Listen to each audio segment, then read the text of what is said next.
fight for them, Guardian. What's up everybody, it's Rondy Wooten. This is some Destiny 2 beta footage here. I want to explain to you why I think the Striker Titan is the best option at the moment, and give you some pointers on just basic gameplay, some things to pay attention to. Firstly, about this Titan, you're going to notice that I just chucked a grenade on B. Now, I did that because most people like to stack on B, so it was either going to blow up who was there, or it was going to deter them from going there in the first place, let my team get there first maybe. But I actually had 2 grenade charges. I just threw another one. So the fact that I get to have 2 grenades at once, and yes, if they recharge, I can have 2 at the same time again. The fact that I get 2 grenades just off the break, that alone gives me an advantage over the other classes, especially considering how long it takes for the grenades to cool down right now. Me being able to throw 2 of them is very powerful. The second thing I like in particular about the Titan is its jump. So Hunter jumps and then you can kind of jump again like a platformer game, like you can just jump multiple times. The Warlock, once you jump again in the air, it kind of holds still and you can float around. The Titan, I use its jump to go forward, not up. So with the strafe jump on Titan, I can jump into the air, and then as soon as I'm parallel to the ground again, I can use that second jump to boost myself forward. And then usually after that boost, I hit the melee button to use Seismic Strike to further give myself momentum, forward. So I really think it's just the best at navigating the map. You can get from point A to point B much more quickly than other classes. You can get the jump on people, and you can kind of turn around corners on a dime. You can escape very quickly. I think it's got the best mobility. I think it's got the best grenade setup, and I also think it's got the best super right now. With Fist of Havoc, once you activate it, it does an AoE, so it just like melts everything that's around you at a pretty decent distance. Like, so even if you're surrounded by 4 people, you activate the super and it'll just instantly destroy all 4 of them. You don't have to swing at them or aim at them, you just hit those buttons. That's why people call it Fist of Panic. You just hit the button and it gets rid of everything for you. But in this game, they took it a step further, and you can run around with your super active. So you get that initial slam, and then you can run for like what feels like ever, and you can find another guy and Fist of Havoc that guy, find another guy, Fist of Havoc that guy. You can get like 4 of them out. And you don't just get the smashes, actually. You also get access to a dash that's on R2 if you're playing with default controls, which I actually don't. But then you can hit R2, and it'll close the gap between you and someone, so you can actually dash in and then use the slam.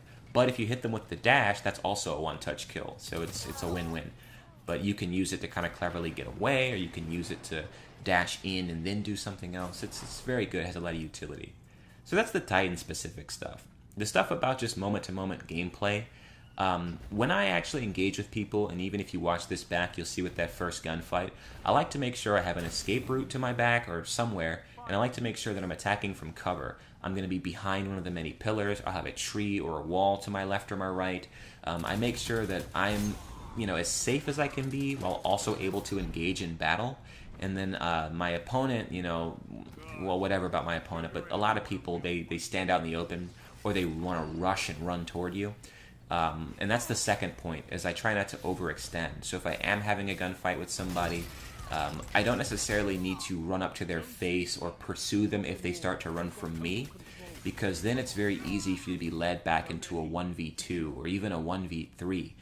They might drag you back to some place that's pretty dangerous, so keep your distance, clean them up if you can, and then kind of point number 3, or whatever point I'm on right now, is being aware of what tools are at your disposal. So a lot of the times I'll end up in a gunfight with my pulse rifle, and then I know that I can clean them up if I switch to my hand cannon and get one really nice shot off. So yeah, just know how your character moves around, be familiar with your jump, be familiar with your grenade and your melee ability, and then know what kind of guns you should be using and when to switch them out when the job is right. And don't be afraid to, get out of an unfavorable scenario, and don't feel like you have to ravenously pursue kills, because you'll get them back. It's not wise to just kind of pursue and end up getting yourself killed, because then you're just handing the team points. So make good choices, run a flank if you need to, utilize the buddy system, just shoot at enemies that are already distracted by other teammates, whatever you gotta do. I've been Rondy Wooten. Comment, like, subscribe, and share if you feel like it. I'm gonna leave you with about 4.5 minutes of the rest of this gameplay. Take care, everybody. Zone C captured. Zone advantage is yours.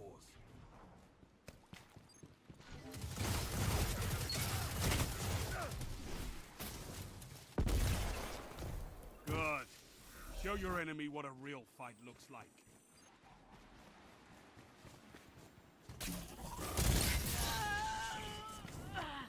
20 minutes.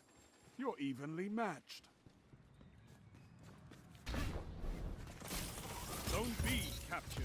I envy your strength, Titan. Powered link. All zones belong to you. I could watch fighting like this forever. Zone A lost.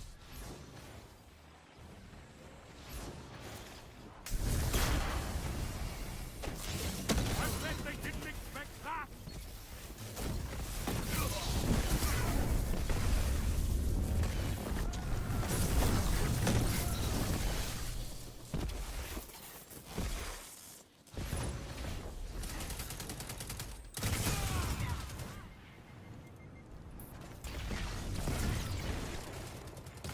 Zone C lost.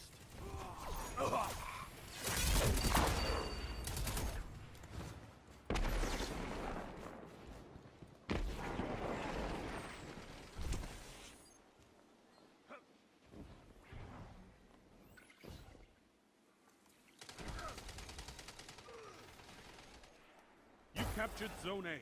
Zone advantage is yours. Zone B lost.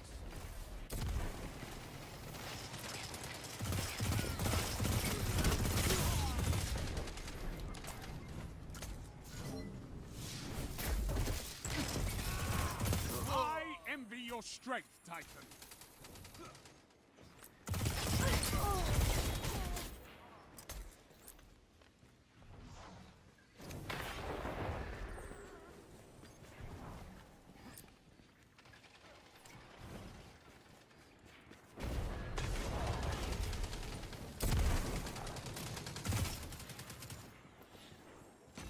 Zone B secure. You have zone advantage. 1 minute. Time to prove yourself.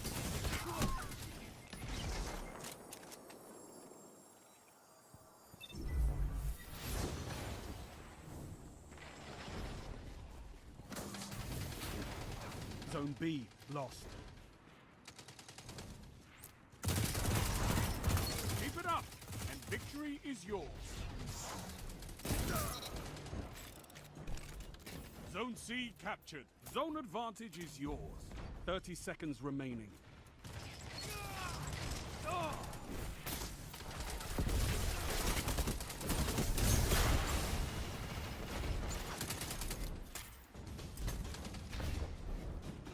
Zone A lost. 10 seconds. Zone B captured. You have advantage. A victory well executed.